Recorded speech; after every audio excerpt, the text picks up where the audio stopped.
नमस्कार दोस्तों, मेरा नाम है नीरज और आप देख रहे हैं एनकेबी बाइट्स।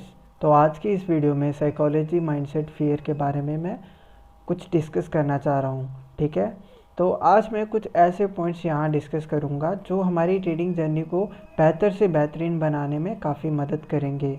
तो दोस्तों, बिना कोई वक्त गवाए हम वीडियो के मेन पार्ट को शुरू करते हैं। पहला क्वेश्चन हमारा ये है कि व्हाट इज़ फियर, हम फियर किसे कहते हैं। तो दोस्तों, जब भी हमारा इमोशनली कोई भी चीज़ हम इमोशन से रिलेटेड कर देते हैं तो और वो ली हुई हमारी इमोशनल ट्रेड हमारे अगेंस्ट हो जाती है और वो हमें बड़ा लॉस दे देती है, बार बार देती है, उस चीज़ के डर को हम फियर कहते हैं। ठीक है, हाउ माइंडसेट वर्क, हमारा माइंडसेट कैसे वर्क करता है। तो दोस्तों, हमारा एक ह्यूमन नेचर है कि हम हमेशा ज़्यादा की आस करते हैं। तो वैसे ही हमारे स्टॉक मार्केट पे कई आए हैं ऐसे जो ज़्यादा का लालच करते हुए अपने सारे पैसे गंवा देते हैं। तो हमें इस माइंडसेट को हमेशा करेक्ट कर रखना पड़ेगा और हमारे इस माइंडसेट से हमें अपने माइंडसेट से पैसे निकालने ना कि पैसे गंवाने हैं। हमेशा इसी चीज़ की कोशिश करनी चाहिए। ठीक है, तो हमारा जो नेक्स्ट क्वेश्चन है, what are the main points by which mindset not working properly. तो ये सबसे एक अच्छा क्वेश्चन है कि कौन से ऐसे पॉइंट्स हैं जिस कारण से हमारा माइंडसेट प्रॉपर वर्क नहीं कर पा रहा।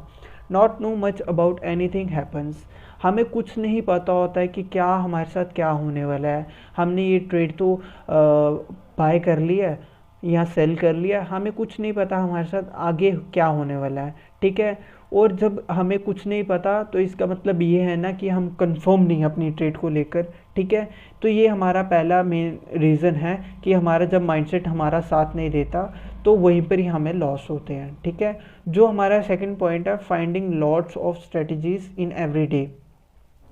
दोस्तों, मैंने काफ़ी लोग ऐसे देखे हैं जो यूट्यूब पे आकर हर दिन नई नई नई स्ट्रेटजीज़ को ढूंढते रहते हैं और नेक्स्ट डे उसको इम्प्लीमेंट कर कर अपने पैसे गंवा देते हैं। तो दोस्तों, ये सबसे एक बड़ा कारण है कि हम हमेशा हमें यूट्यूब मिला तो क्या मतलब हम इसका ऐसे उपयोग नहीं करें कि जिससे हमारे पैसे हमारे हाथ से निकल जाएं।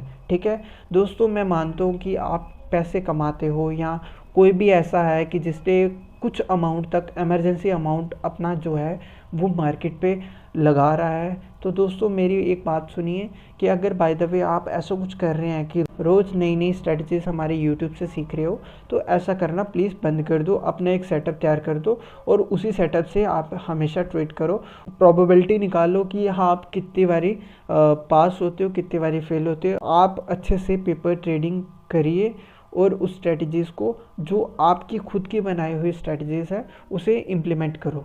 ठीक है, और और हमारा थर्ड पार्ट क्या कहता है, not paying attention on practising.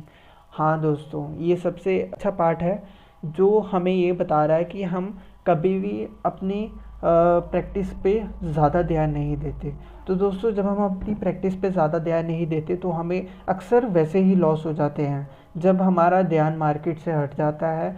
और भी कई चीज़ें ऐसी हैं जहाँ पर हमारा माइंड चला जाता है। या देख लो कि आज आपने कोई प्रैक्टिस करनी थी तो वहाँ से हट के माइंड आपका किसी मूवी पे चला गया या दोस्तों के साथ बाहर घूमने में चला गया या घर का कोई काम पे व्यस्त हो गए या किसी चीज़ पे स्टडी पे व्यस्त हो गए। तो दोस्तों, ऐसे कोई काम नहीं चलेगा। अगर बाय द वे आप मार्केट पे आया तो आपको हर दिन हर रात प्रैक्टिस करती रहनी पड़ेगी। ठीक है, फिर lots of expectation in small time. दोस्तों, हमारी जो एक्सपेक्टेशन है ना, ये इतनी ख़राब चीज़ है कि जब हमें एक छोटे से वक्त में इतनी ज़्यादा एक्सपेक्टेशन हो जाती है। मानो कि आपके पास 10,000 रुपये हैं, ठीक है, और आप उस 10,000 से मार्केट पे आते हो और मार्केट पे जैसे आओगे आपको एक दो दिन प्रॉफिट दिखेगा, तो जो आपकी एक्सपेक्टेशन है ना वहाँ पर बढ़ जाएगी और आपका काम ख़राब करेगी और आपकी ट्रेड और साइकोलॉजी को एकदम टोटली डिस्टर्ब कर देगी।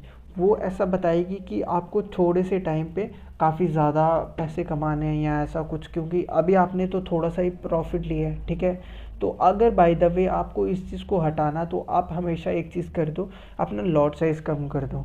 ठीक है, जब आप अपना लॉट साइज़ कम कर दोगे तो आपकी ये एक्सपेक्टेशंस बिल्कुल हट जाएंगी। जब आपको प्रॉफिट कम होगा, लॉस कम होगा, तो आपकी ये एक्सपेक्टेशंस भी कम हो जाएगी।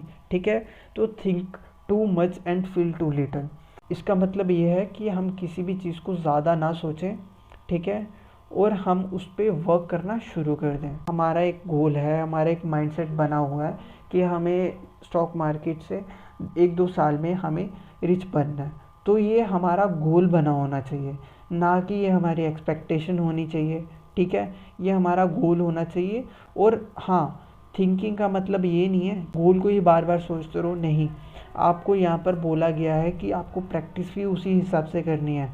अगर आप 2 साल में अपने आप को इतना ज़्यादा अच्छी डायरेक्शन में लाना चाहते हो तो आपको प्रैक्टिस भी उसी हिसाब से करनी पड़ेगी, ठीक है। माइंडसेट क्यों हमारा प्रॉपर वर्क नहीं करता? क्योंकि हम सोचते बड़ा हैं और करते बहुत कम हैं, ठीक है।